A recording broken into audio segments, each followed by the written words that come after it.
Bienvenue dans le débat sur France 24 consacré au virus apparu en Chine. Le bilan s'est alourdi. Bonjour à tous, nous sommes aujourd'hui le mardi 3 mars 2020, alors que le Covid-19, qui est l'infection causée par le virus SARS-CoV-2, semble se stabiliser en Chine. L'OMS affirme que ses services ont recensé jeudi plus de 150 000 nouveaux cas en une journée. Personne n'est épargné, 18 millions de cas ont été recensés partout dans le monde. Le virus, l'épidémie du siècle, il va traîner pendant des décennies, donc rien de très rassurant. 4 malades, la transmission d'homme à homme est avérée.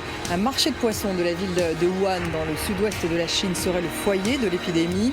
Après le Japon, la Corée du Sud, la Thaïlande, Taïwan, l'Australie et les États-Unis ont annoncé un premier cas de maladie. L'OMS s'est réunie à Genève pour déterminer s'il y a urgence de santé publique de portée internationale. Alors que sait-on sur ce virus? À quelle vitesse se propage-t-il?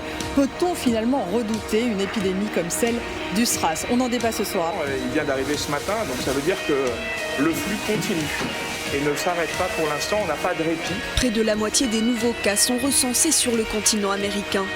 Aux États-Unis, certains États connaissent un rebond des contaminations. Au Mexique, le bilan de l'épidémie a dépassé le seuil des 20 000 morts. Inquiétude également pour le sud de l'Asie.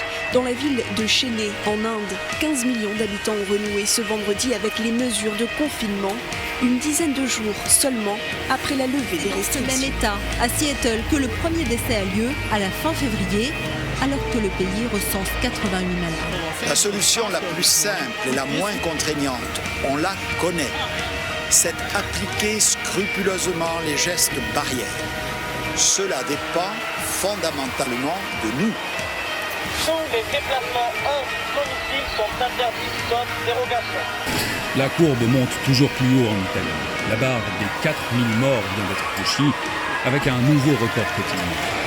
20 000 soldats seront mobilisés, pas seulement pour construire des hôpitaux temporaires, mais aussi pour faire respecter le confinement. Le développement clinique d'un vaccin, c'est pas en quelques jours, c'est des mois, voire des années habituellement. Donc il est assez vraisemblable que quand le vaccin sera au point et utilisable chez l'homme, l'épidémie sera terminée.